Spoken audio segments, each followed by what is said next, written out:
Lo comentábamos ya desde el inicio del programa, el acto en el que fue asesinado Charlie Kirk, activista e influencer en una universidad del estado de Utah. Se trataba de un hombre joven, conservador, quien logró acercar a muchas generaciones jóvenes al movimiento del presidente Donald Trump, quien pues tenía un discurso sin duda conservador, pero también la apertura para escuchar otros puntos de vista.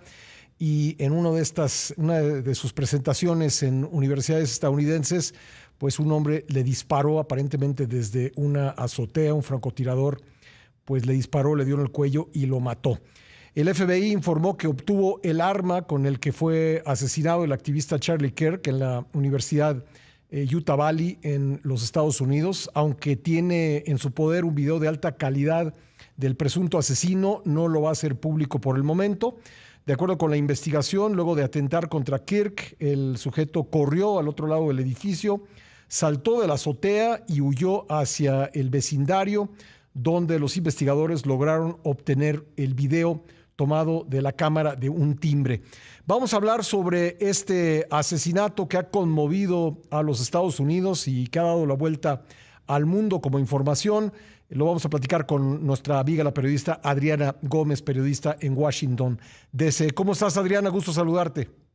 Buenos días, Pascal. Bien, estamos aquí siguiendo las noticias. Como bien tú lo informaste, esta mañana el FBI tuvo una conferencia de prensa y esto es justo lo que comentaste, es lo último que sabemos, ¿no? Aún no se ha atrapado al asesino. ¿Quién era Charlie Kirk? Danos más datos para conocer su personalidad y la importancia que tenía pues, dentro del movimiento conservador en los Estados Unidos. Por supuesto, mira, Charlie Kirk era un joven de 31 años, casado, 2 hijos, que a los 18 años dejó la universidad para crear un movimiento que se llama Turning Point USA, que es punto de inflexión, y que se dedicó fundamentalmente a promover ideas conservadoras entre los jóvenes de una forma muy exitosa y a movilizar también a los jóvenes para registrarlos como votantes, para movilizarlos en torno al movimiento conservador y apoyando al presidente Trump. A la fecha, en el 2012 creó este movimiento. A la fecha hay 850 capítulos de su movimiento en universidades de todo Estados Unidos e incluso publicó un libro que se llama La Doctrina Maga en el 2020, fue un bestseller, lo hizo millonario. En fin, era una persona muy conservadora, con ideas muy cercanas a Maga, pero lo interesante es que iba a las universidades y desafiaba, creaba este tipo de mesas, que era la mesa que hubo ayer de debate en la Universidad de Utah, que decía, demuéstrame que estoy equivocado. Es decir, al final de cuentas era una persona que lo que buscaba era convencer a través del debate de sus ideas e incluso estaba dispuesto a debatir con gente que opinara de una forma distinta, ¿no? Sí, yo lo escuchaba, por ejemplo, decir, demuéstrame que estoy equivocado, tráiganse al mejor profesor que tienen aquí en la universidad y yo discuto con él. Exactamente. Entonces era una persona que, estuvieras de acuerdo o no con él, era una persona que promovía el debate y que era muy persuasivo en sus ideas. Tenía ideas un poco radicales o bastante radicales de la extrema derecha, como por ejemplo, destacaba que los beneficios de los derechos de portar armas eran mucho más importantes que los costos, ¿no? Lo cual es triste que en este momento él haya sido uno de los costos de este derecho de las armas. Y luego hablaba de que los inmigrantes no blancos podrían desplazar a los blancos estadounidenses. Era ese tipo de comentarios muy de la ultraderecha. ¿Qué pasa? ¿Por qué es importante este señor, este lamentable asesinato? Porque para Trump dijo que dos sectores fueron los que le garantizaron el triunfo como presidente de esta segunda elección. El primero, el voto hispano, y el segundo, los jóvenes. Y que para movilizar el voto de los jóvenes, Charlie Kirk había sido esencial. Tan esencial que Charlie Kirk participaba en las reuniones de la Casa Blanca para identificar las nominaciones del gabinete de Trump, ¿no? Entonces, es una persona muy cercana a Trump, muy allegada y bueno, ayer hubo un discurso del presidente Trump, pero si quieres hablamos después de eso, ¿no? Tu Sí, cómo pregunta no. sobre todo es, ¿quién era Charlie Kirk? era un movilizador, era más que un influencer, era un movilizador político que había creado un capital político muy importante para el movimiento MAGA. Sobre todo en entre las los universidades, jóvenes. ¿verdad? Fue ahí donde se dio a conocer, es decir, la reunión de ayer en la que lo mataron y de acuerdo con las imágenes que estamos viendo, pues tuvo una buena concurrencia. Era una práctica común en él, ir de universidad en universidad, predicando, vamos a decirlo, vamos a usar esa palabra, un mensaje conservador. Así es, y de hecho sus mesas, sus paneles se llamaban Demuéstrame que estoy equivocado. Sí. Ese era su moto, ¿no? Su lema. Como te comentaba, hay 850 capítulos de su movimiento en universidades de Estados Unidos. Y sí, en fin. Pues sí, un hombre que iba creciendo en influencia. Me llama la atención, por ejemplo, escuchar esta mañana que pues algunos analistas dicen por la trayectoria que llevaba, por lo popular que se estaba volviendo, podía pensar en un momento dado en incluso lanzar una carrera por la presidencia de Estados Unidos.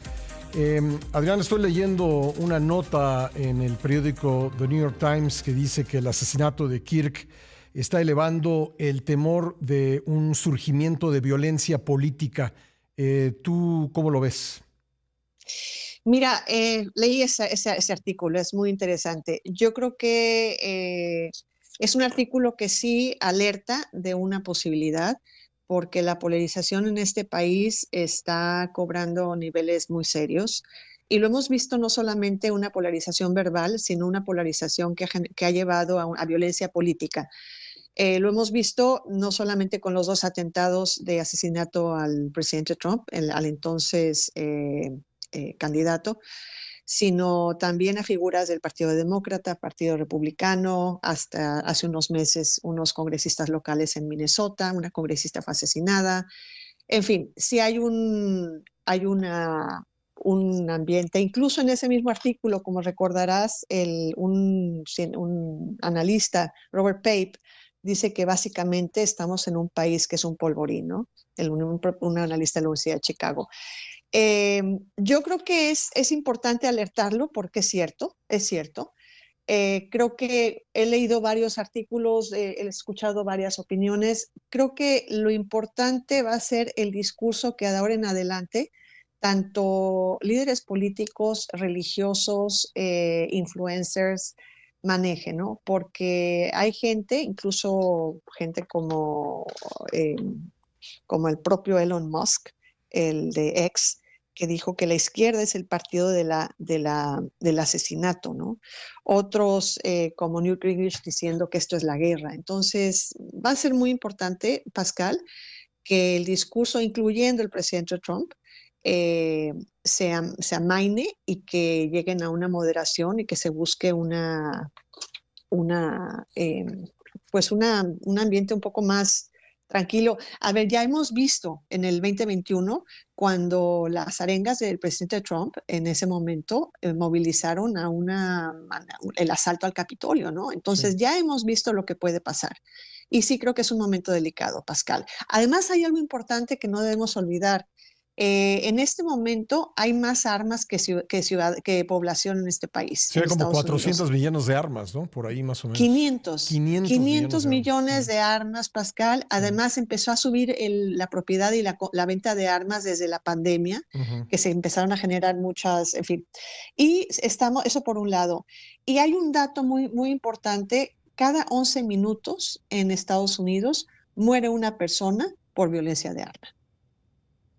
Tremendo, Entonces, tremendo. es tremendo, es Y tremendo, es si a tremendo. eso le agregas la polarización política y también la tolerancia a los ataques políticos, que es otro aspecto que analiza este artículo del periódico New York Times, pues es una mezcla muy explosiva y preocupante. Muy preocupante, Pascal, muy preocupante. Yo creo que sí estamos en un momento en el que ojalá prevalezca la moderación política, comenzando por el presidente, ¿no? ¿Qué fue lo que dijo Y Trump sobre esto? mira, Trump primero dijo que este es un momento oscuro de Estados Unidos, que Charlie Kirk era un mártir de la verdad y la libertad, Pero después vino una arenga contra la izquierda, diciendo que la violencia y los asesinatos son la trágica consecuencia de demonizar a aquellos con los que se estén en desacuerdo. Y son, por años, aquellos en la izquierda han comparado a americanos maravillosos como Charlie Kirk con nazis, ¿no? Esta clase de retórica es directamente responsable del terrorismo que estamos viendo hoy en nuestro país. Esto debe terminar ahora mismo. E incluso después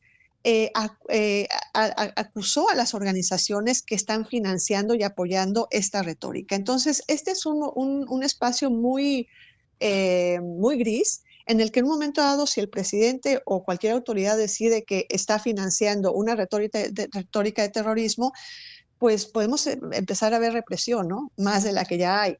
Y eso por un lado. Y por otro lado, como ustedes y tú lo has reportado también, el presidente Trump ha tomado la iniciativa de militarizar primero Los Ángeles, después esta ciudad en la que vivo, que es Washington, D.C., ahora han empezado con Chicago, alegando que el crimen está desatado, incontrolable en estas ciudades, que por cierto son gobernadas por demócratas, y que él tiene que poner orden y detener la criminalidad. Entonces, este lamentable asesinato de ayer puede fortalecer su propia retórica de justificar más militarización y la toma de ciudades, en fin, y acusando a los demócratas de que son los causantes, y a los medios, ojo, y a los medios de que son los causantes de esta violencia política. Y estamos entrando en una etapa electoral. El año que entra hay elecciones intermedias y ha habido, pues tanto de parte de republicanos como de demócratas, el intento de maniobrar,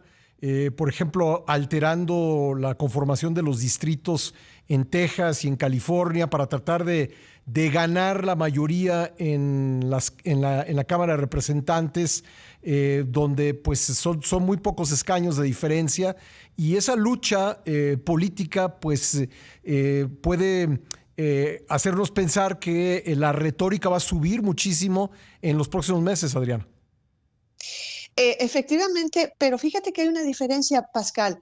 Ese tipo de movimientos de alguna forma están reconocidos por los reglamentos, pero y de hecho primero empezó en Texas con los republicanos, sí. California lo está haciendo como reacción, pero esto está en el margen reglamentario, ¿no? Creo que lo más complicado puede ser si hubiese más violencia como la que estamos experimentando estos meses, ¿no?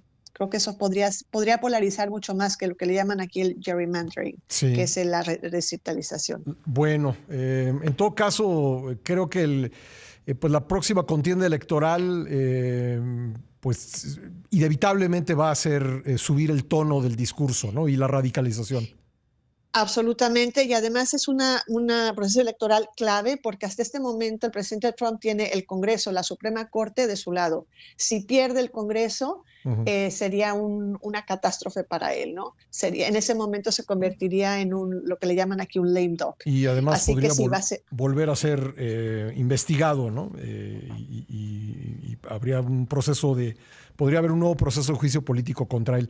En fin, pues complicadas las cosas en Estados Unidos, como demuestra este asesinato político. Vamos a seguir el caso con mucha atención. Muchas gracias, Adriana. Un gusto, Pascal. Gracias a ti. Gracias, Adriana Gómez, periodista en Washington, D.C.